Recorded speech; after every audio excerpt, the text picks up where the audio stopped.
पार्थाय प्रतिबोधितां भगवता नारायणेन स्वयं व्यासेन ग्रथितां पुराणमुनिना मध्ये महाभारतम् अद्वैतामृतवर्षिणीं भगवतीम् अष्टादशाध्यायिनीम् अम्ब त्वामनुसन्दधामि भगवद्गीते भवद्वेषिणी। Hari Om.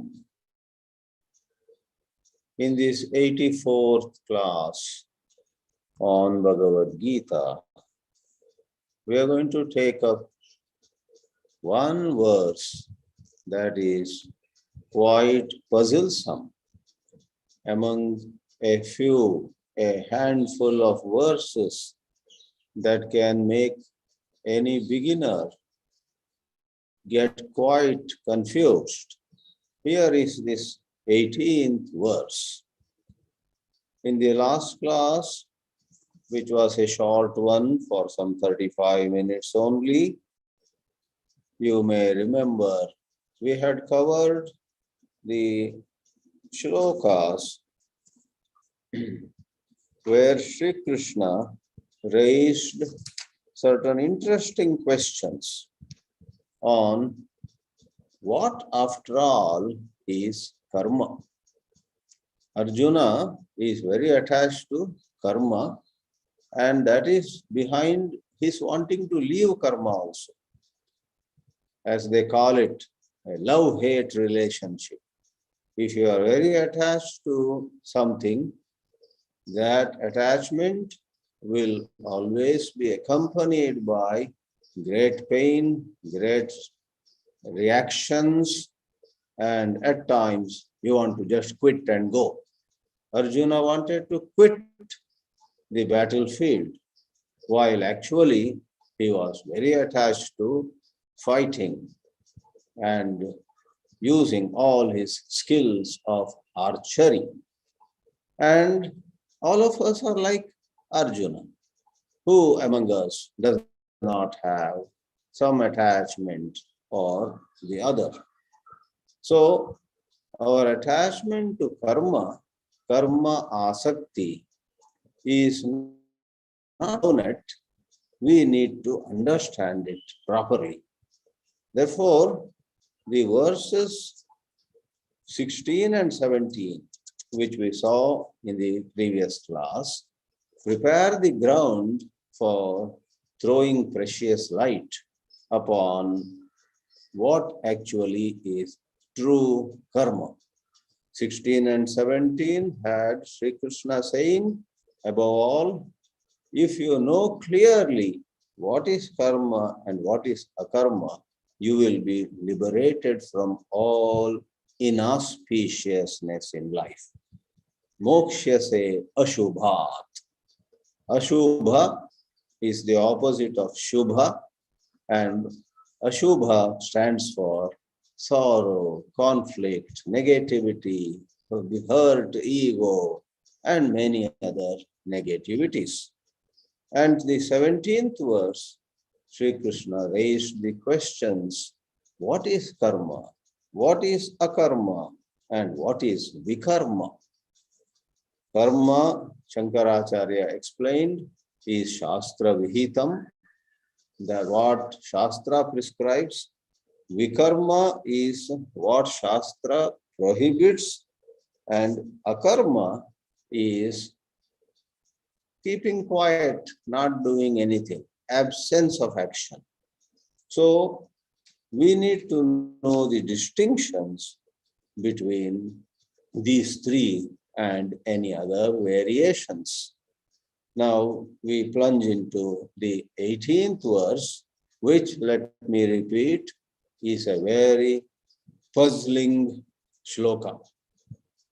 Something like how in the second chapter you had seen the wise one keeps awake when all others are asleep.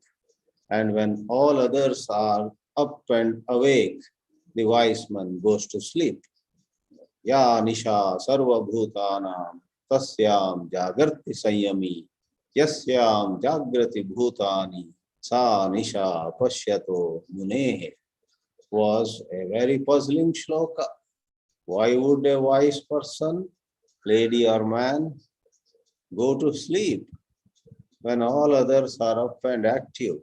And why would he do again the opposite? When they sleep, he stays active. What does it mean? We'll not go into that verse now, which we have covered, but let's see how Shankaracharya introduces this 18th. Kim punas tattvam karma adehe. What is the inner truth of karma and other, meaning akarma, vikarma, etc.? And yad bodhavyam, which according to you, O Sri Krishna, is to be known. Bodhavyam, one must know it if one wants to be free of sorrow. Iti pratijnatam, you announced, you declared that this got to be known, and I will tell you, tatte karma pravakshyami, I will tell you, so you must tell me now. Tell us now, we may say to Sri Krishna.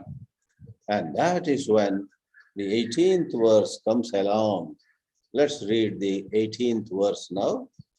Karmanya karmaya pashyet akarmani cha karmayaha sabuddhiman manushyeshu sayuktaha kritsna karma krite.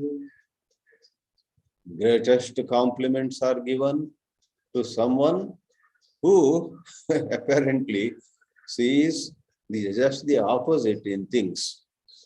So a hasty reading would make us believe or imagine that Bhagavad Geetā is full of crazy statements. One who sees inaction in action, and again action in inaction, is indeed the wisest among all human beings. And that person, lady or man, is a true yogi, and that person, woman or man, has practically done everything that needs to be done. Kritsna, please note the word Kritsna, which appears several times in the Gita, means the whole, the entirety. So everything about karma, this person knows, who is able to see action in inaction, karma in akarma, and inaction in action, akarma in karma. Wow. But just like what is day to the unwise is night to the wise, and what is night to the unwise is day to the wise. Very interesting. What is good for all seems to be bad for this man. What is bad for all appears good to this lady. Strange ladies and strange men these are, who are described as enlightened in this song Celestial. Now, that's what will first seem to be the meaning, but no, there is a certain depth in it. Just as in modern physics or in science that has been around for 5 centuries or more, we say when the sun seems to rise, actually it is the earth which has rotated, and when the sun seems to set, it's not the sun that has set, the earth again has rotated to another extent. So the sun's movement is translated as the earth's movement, and the sun is described as not moving at all. So in the beginning, anyone can get confused and can get even emotional. Anyone may say, don't talk all this. I saw with my own eyes the sun rising. So beautiful is the sunrise, and you scientists get away from here, and so on. Likewise, about Vedanta, which is the higher wisdom, people may be sometimes a bit angry also. Don't bring Vedanta anywhere near my life. I am happy the way I am. Allow me to watch movies, go to restaurants, eat ice cream, dance, sing. And once in a while I cry. What is none of your business, okay? Leave me as I am. Don't bring the spirituality into me, etc. Balaha vadanti na panditaha. Immature people find fault with Vedanta, which they have not understood. All right, let me give a simple English meaning of this verse, and then I will pick up wonderful insights from Shankara's commentary.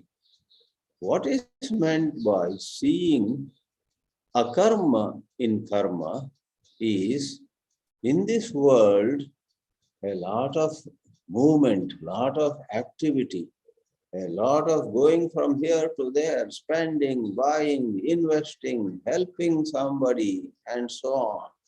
It's going on. Individual level also, we are so active, and collectively, meaning nations, get into various actions which go down on the pages of history as milestones.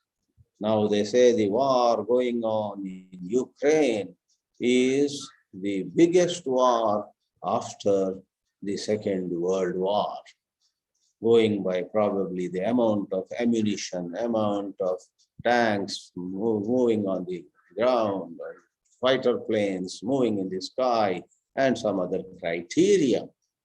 Well, normally we think that is all action. A wise person looks at them and says, those who think they are acting are not acting, because all these are such a waste. When we get Vairagya, we look back at all sorts of things we did in life, and we would say, what a waste. Why did I go from here to there? Why did I seek that? Why did I desire that?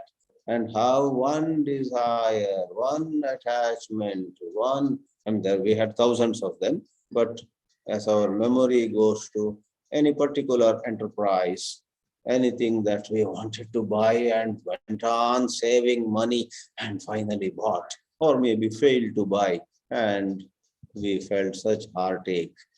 When we have Vairagya, we smile at them. What appeared to be tremendous amount of action was actually inaction, because it did not have anything truly meaningful from the higher point of view. All right, okay. So karma, which is on the surface real and impressive, on a deeper level is pithless, nissara, asara. Therefore, in what impresses a lot of people in the world, a wise lady sees something which is a zero. A wise person sees far, sees deep. There is an expression in Sanskrit, Duram Pashya Ma Hrasvam. Hrasva is only short distance. Duram is seeing very far. Those who see far into consequences of karma know easily that karma cannot bring moksha at all, because karma is finite. Even good karmas bring out finite good results, finite in time, finite in space, finite in all aspects. Therefore, at the end of everything, you are back to square one. And if you have the wisdom to see it, you are in square one, even in the beginning. You haven't moved anywhere at all. Therefore, this should be clear that what seems to be impressive action, dynamic action, at the end of everything, is no action. So people who are into so-called charitable activities, God bless them, and we don't want to disturb them. Na buddhi bedham janayet ajnanam karma sanginam. Sri Krishna said already in the 3rd chapter, they in fact are under their own illusion. Sri Krishna asks us to do social work, to serve people. But when we carry an idea, we are doing good work. We are now at last noble people. We are really charitable people. Our life is meant for others. And we pat ourselves on the back. A wise person says, this abhimana, that I am doing something, is so false, so much in vain. You are not doing anything at all. From a Vedanta perspective, work is done by Karya Karana Sanghata, the assembly of effects and causes. Karya Karana, or effects and instruments. Karya Karana. Okay, what do we mean by Karya Karana or Karya Karana? You see, the Indriyas, the grosser ones, are the effects, and the inner instruments can be called as Karana. Or if you take both Indriyas and Manaha, Buddhi, etc. as Karana, then the tools that you may use or something gross that you move from here to there is Karya. Karya Karana is a general expression which can be moved up or down the scale to include 2 levels, the subtle and the gross. But in this context, as you get very wise, let go of your abhimana. And though there is karma, you being the Atma is ever in akarma.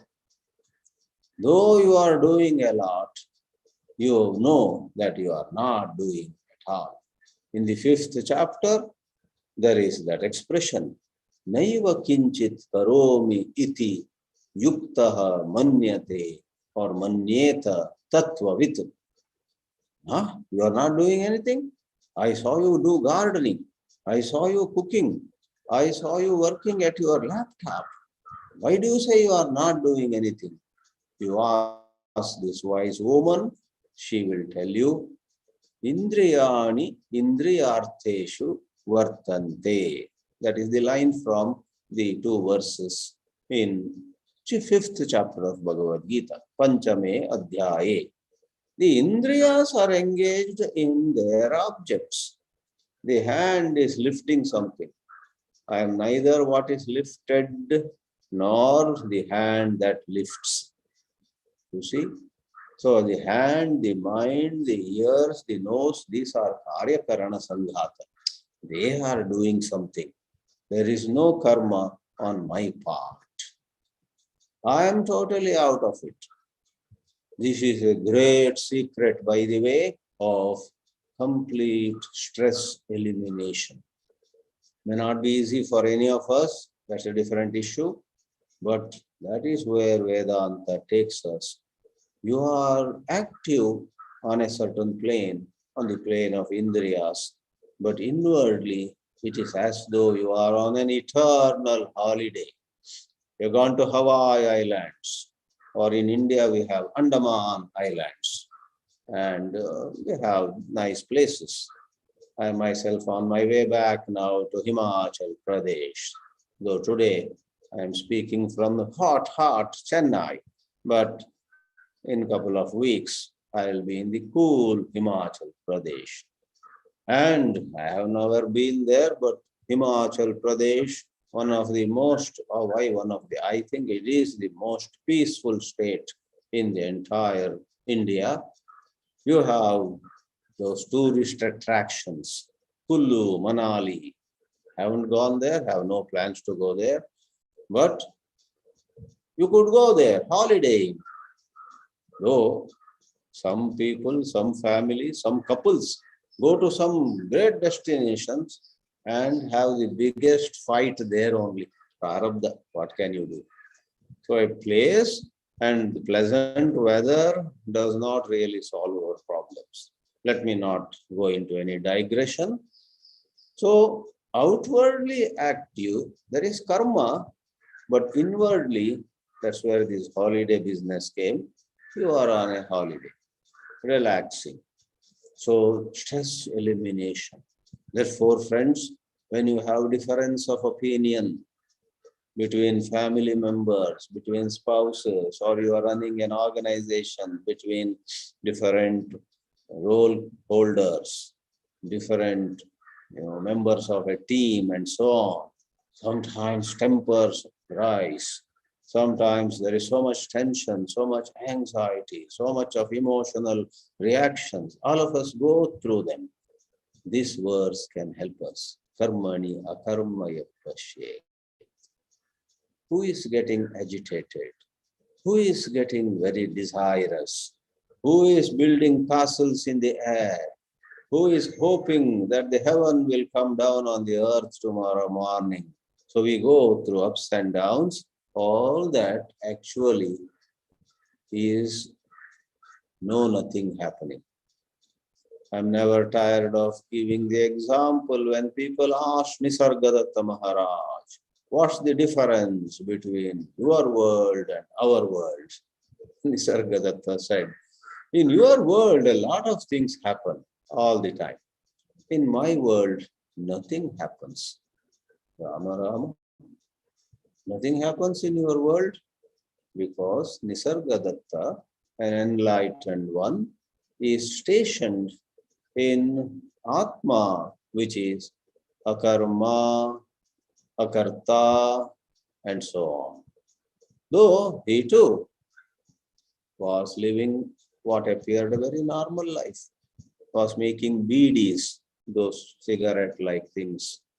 And I knew one lady who even said to me, and I envied her when she said that Nisargadatta would once in a while come over to her house and just ask her, give me a glass of buttermilk. What a blessing to be requested for a glass of buttermilk from such a Mahatma.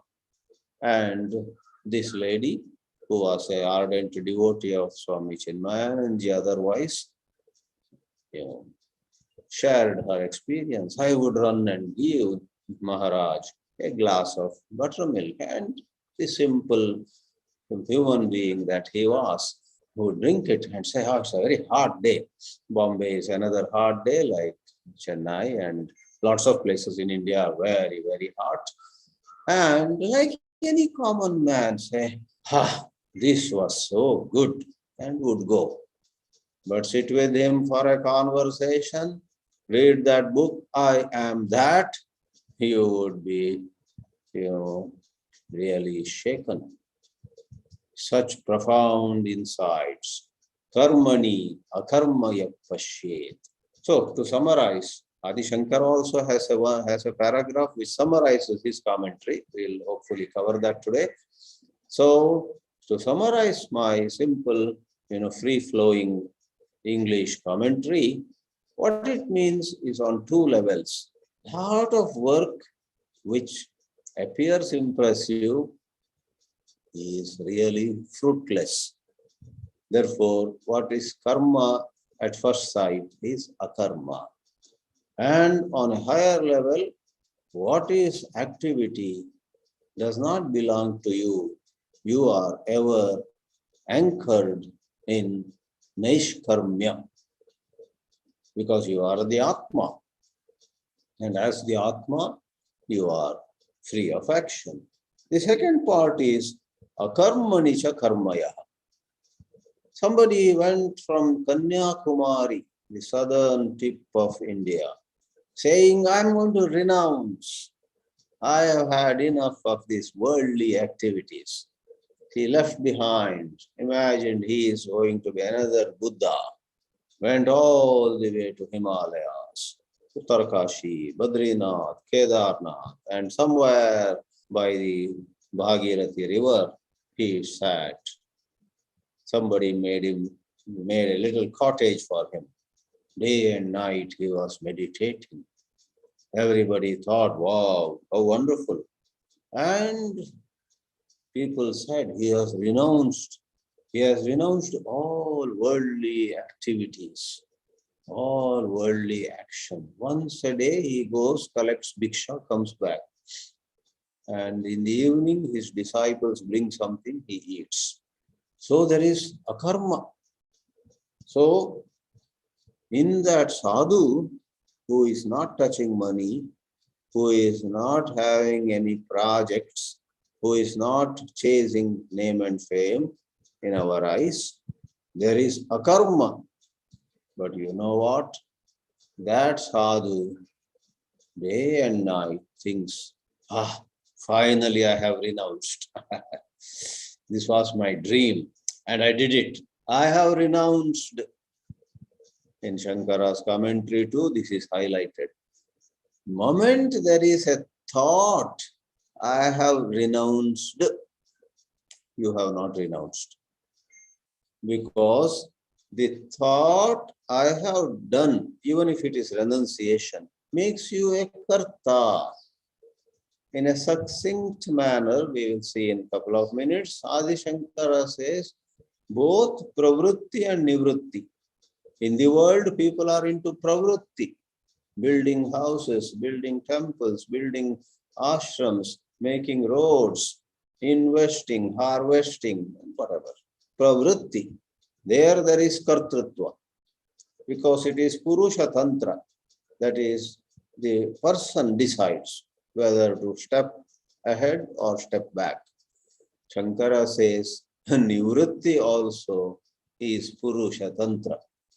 Even as a thought arises, let me go and see what that Mela, some festival is. And then you say, no, I have renounced. I have given all that up. I don't want to get back to worldliness. That is like eating what you have vomited, blah, blah, blah. You have read a lot of things and you say, I have renounced. I am not going there. I am not attending that wedding. I am not attending this thread ceremony. I am not going to join that birthday party. I am above all these other people. I am sadhu. I am a virakta. Rama, Rama. Vairagya is good. But if you have the thought, I am a virakta, I am a sannyasi, I have given up, there is karma there. Because you have retained the doership.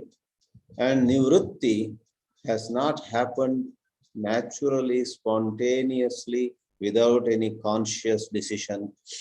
Nivritti has happened in your case as Purusha Tantra, as your choice. You have chosen. Please think about it carefully. It is a psychological domain where we are throwing light. Otherwise, everybody decides. Tapovan Swami decided to go away. So we are not to judge somebody. He decided, therefore he has not renounced. We don't know. Decision on a certain plane may happen, but whether you are identified with it, you only know. Sometimes you may loudly say, I am renouncing, and yet in your heart you may experience such divine grace.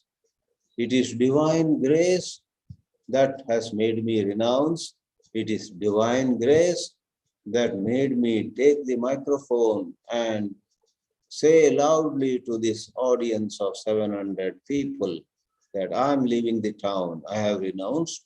It is all divine grace. So primarily you experience divine grace, and like a drop in the bucket, there is a thought, yes, I have now decided to go away.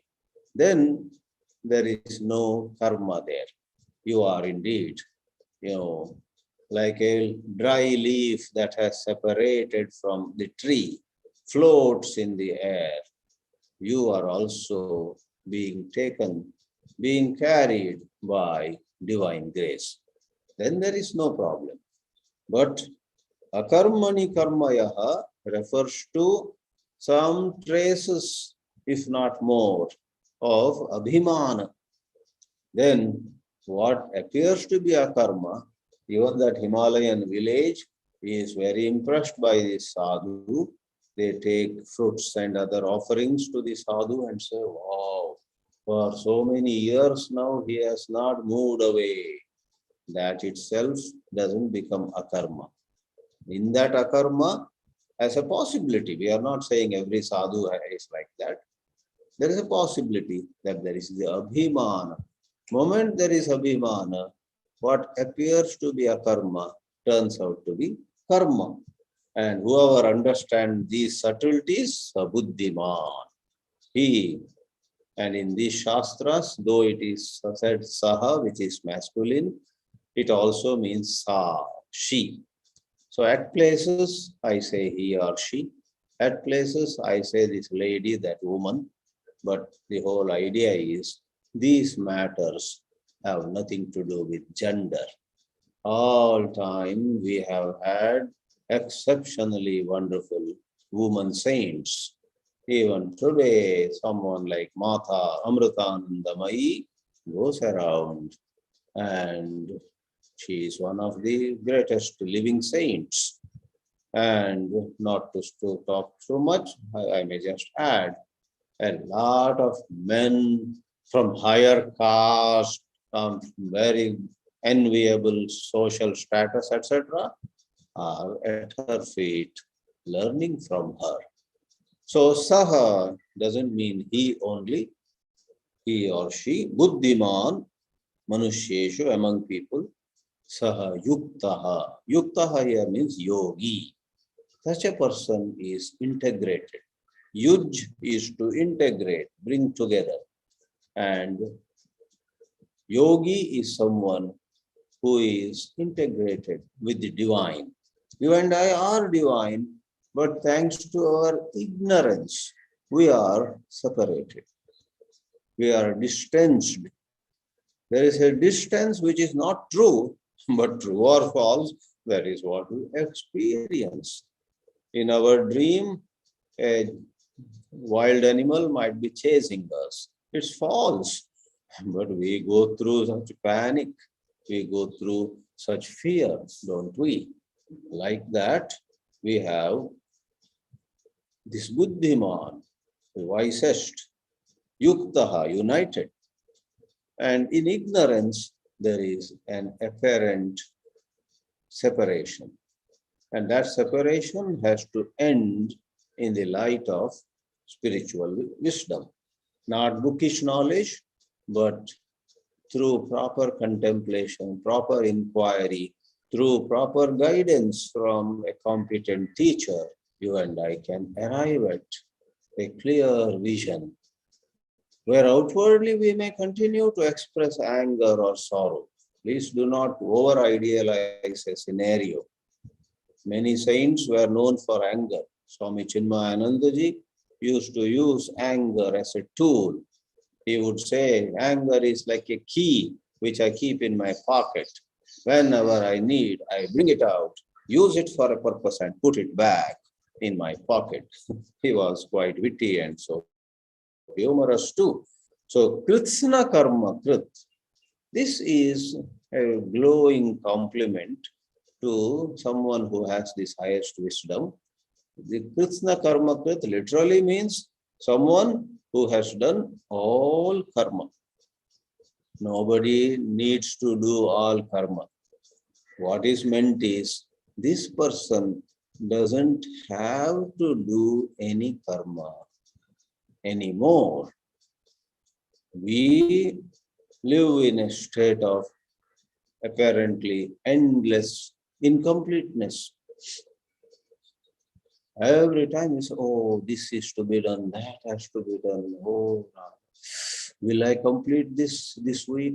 And there are things about which we wonder, will I complete this before I breathe my last in my life? Before I die, I want to do this. That is called this karma shesha. In the case of a wise person, he is ever ready to leave this earth. He may live for 150 years. So they gave Padma Shri to a humble, simple man of Varanasi, Kashi. He was not known. His name is Swami Shivananda.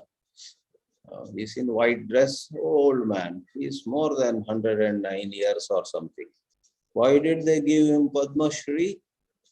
He doing yoga, who doing, living in the right way. He's so fit, so agile, and so cheerful also. Of course, the age tells on him. We can see he is very old. He walks slowly, but no complaint. He's a happy man. The Modi government gave Padma Shri to people of some unusual settings. Perhaps the message they want to give to everybody is more than scholarship or some spectacular achievement in some field that requires some talent, which also have a place surely. Great singers, great dancers, great speakers, great writers, and so on. Here is a man, look at his lifestyle. Begins the day with yogasana by the bank of Ganga in Kashi, certain pranayamas, has been doing it for maybe 100 years, and is happy also. Interviews with him also had come on the media.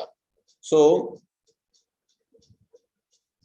I don't know whether he's enlightened, but he's pretty close to that kind of Krishna Karma Krit.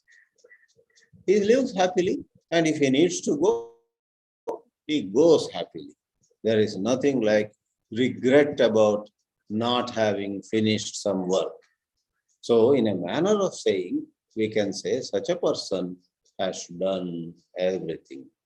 Akhila karma krit, sakala karma krit, samasta karma krit. Add a synonym. Kritsna means all.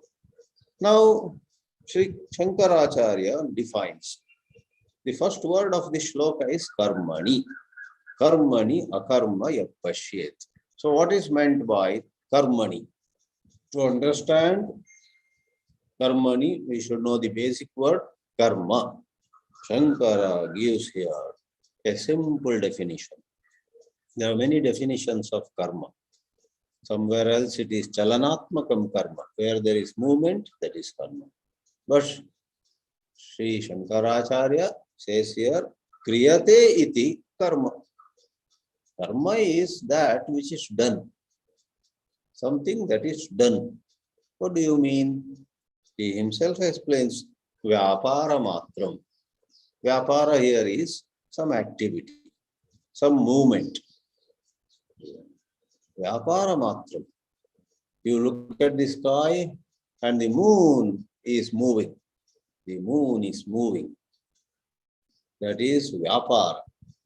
That's an example Adi Shankara gives in Atma Bodha and says, just as the moon seems to be moving, but it's not the moon that is moving, it's the clouds moving in the opposite direction.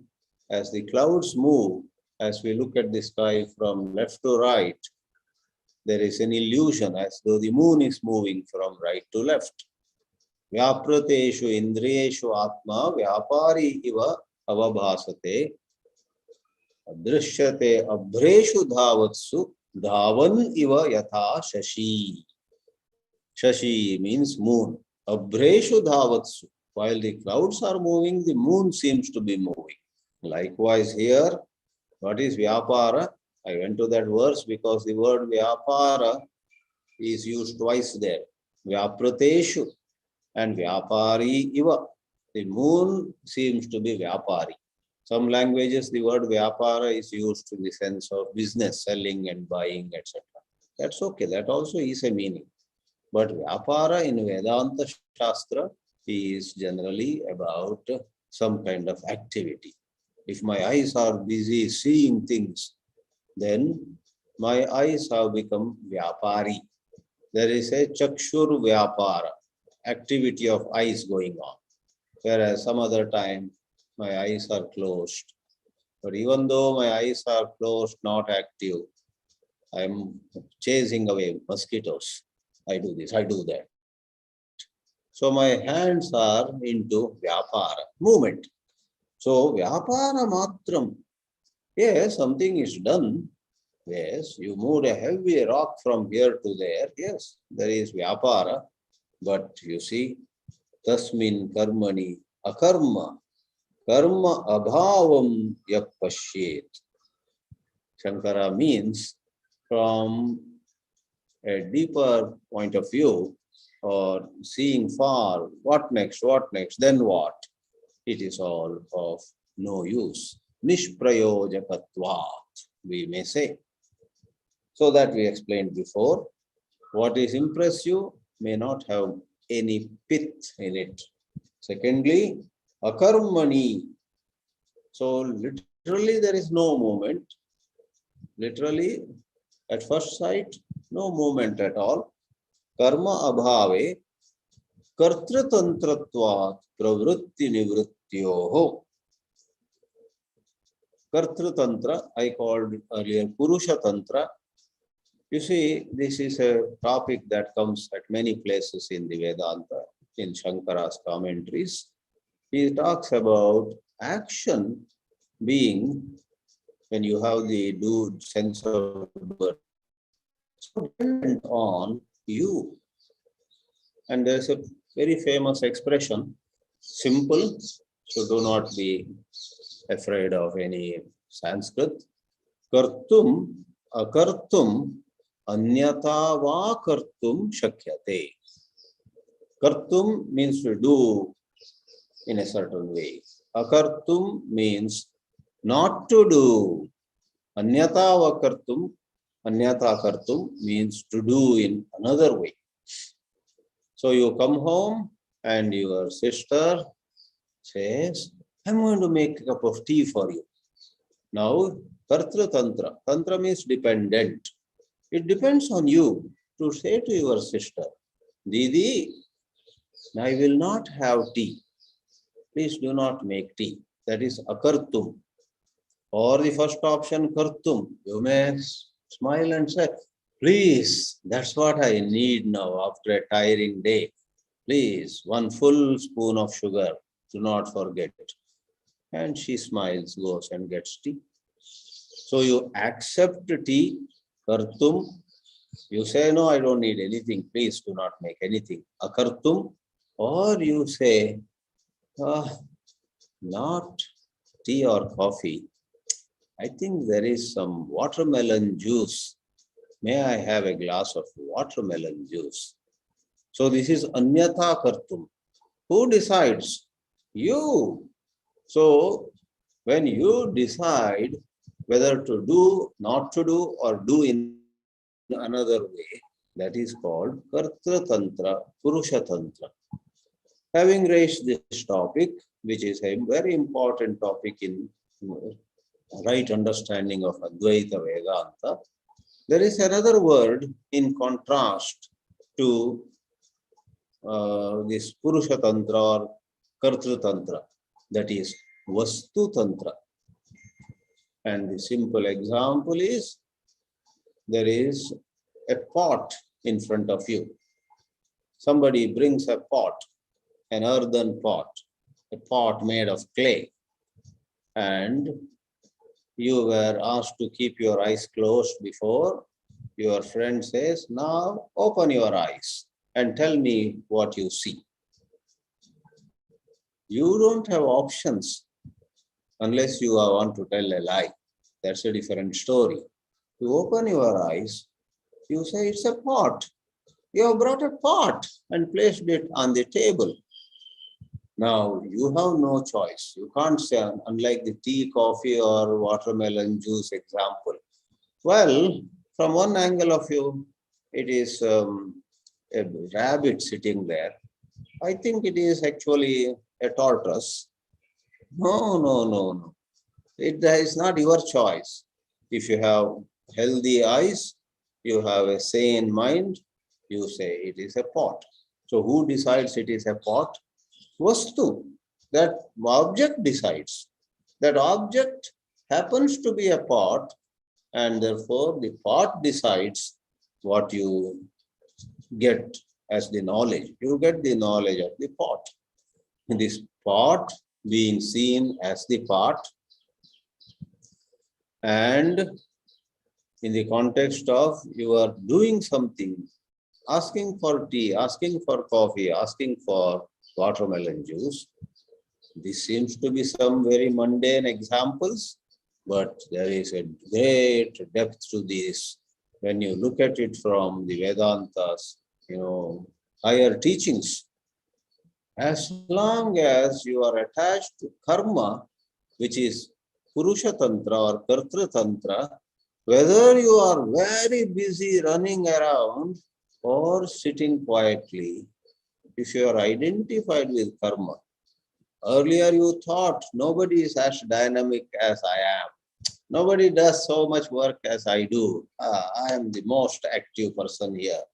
I am the biggest contributor to my company. And later, even as you have settled in a little cottage by river Bhagirathi, which is Ganga at certain places. Okay, so, and you have the thought, I have finally renounced. As long as there is that identification, alas, whether it was pravrutti in the earlier part of your life or in this apparent nivritti in the present phase of your life, when there is abhimana, it is karma. So Vedanta says, watch, be the sakshi, let go of the sense of doing and know you are ever, you were, are and will be akarta. Kartra tantratvat pravritti nivrityoho. Therefore, even though the sadhu has let go of all actions, the sadhu is into karma only. Akarmani karma. Vastu aprapya evahi. Very insightful, though a summary statement. Vastu aprapya. Here in this sentence, Vastu means the reality. Brahma. If you do not realize Brahma, Vastu aprapya eva hi sarvaha eva kriyakarakadi vivahara. All actions, bad actions or good actions, activity in the world or renunciation, as long as you haven't realized Brahman, established yourself in Brahman, sarvaha eva vyavaharaha kriya karakadi. You may describe it in the form of some kriya. Oh, she is cooking, he is doing gardening. This is kriya. Or karaka. Oh, he or she is doing something with her hands, with his eyes, or doing some intellectual work. So, karaka, in without what instruments or for whose sake, and sitting where, in Vyakarana you have 6 karakas, first, second, third, fourth, fifth, and seventh cases in the vibhakti. Shankara says a very powerful statement. Sarvaha vyavaharaha brahma aprapya avidya bhumau eva. They are all in the domain of avidya, ignorance. And therefore, when you are in the domain of ignorance, what you think is karma is actually akarma, and what you think is akarma is karma. Therefore, only upon realizing Brahman, you will be able to see through this illusion. Shankara says, karma yap pashyet pashyati, akarmani karma yap pashyet. Sabuddhiman manusyeshu, no explanation is needed. Sayuktaha yogi, Krishna karma krit samasta karma kritcha saha iti stuyate. She or he is praised. Stauti means to praise. You have stuti, you have stotra, right? Iti stuyate karma akarmanoho itaretara darshi. Darshi means one who sees. One who sees subtleties of some matter is called Sukshma Darshi. Sukshma, Anu, which others miss in whichever subject, in whichever context. Somebody sees something hidden, then that person is called Sukshma Darshi. Here, karma akarmanoho, between these two camps or two divisions, karma and akarma, itaretara darshi. Itaretara is this is different and that is different. Everybody called this karma. I see that it is akarma. And here everybody is saying there is akarma. With respect to that sadhu, he is totally free of action, completely given up everything. Everybody may say that, but you see the other. Itaretara. Here you see that and there you see this. Of course, sometimes karma may be karma, some other time akarma may be akarma. So this is not that wherever there is karma, you should see a karma just for the sake of seeing the opposite. Don't do it in such an immature way. You see everybody is awake. Oh, the Gita says when all are awake, a wise man sleeps. Let me go sleep. You pull the, sheet and sleep. That doesn't make you a jnani by simply superficially sleeping when others are active, and when others are asleep, though you are feeling sleepy, I want to be a jnani. So when all are asleep, I will go for a walk in the town, in the dark. That doesn't make you a jnani. If keeping awake when all are asleep is what makes a jnani, all night watchmen would have been jnanis. The owl, Ulukaha, would have been a jnani. It is said the bird owl, stays awake at night. So there are some other creatures also, I guess, which stay awake at night. They are all jnanis. No, not on the superficial plane. Therefore, Shankara, in the publication I have in my hand at least, because it depends on how the matter is formatted, Shankara writes 9 paragraphs explaining this 18th verse of the 4th chapter. We have seen 1 paragraph only. Without going very long on it, in the next class, I'll give the gist. We'll read every sentence, but go give the gist of each paragraph, whereby you and I are made to appreciate this Atma Tattva more and more clearly. That is the purpose. Shankara Bhāshya is not for scholarship, though you do become a scholar if you study it well. But Shankara Bhāshya can help you see things clearly, and then a quiet transformation takes place inside you.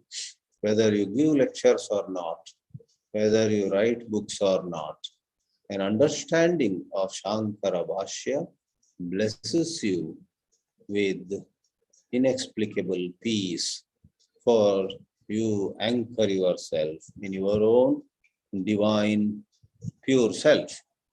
Om Namo Bhagavate Vasudevaya.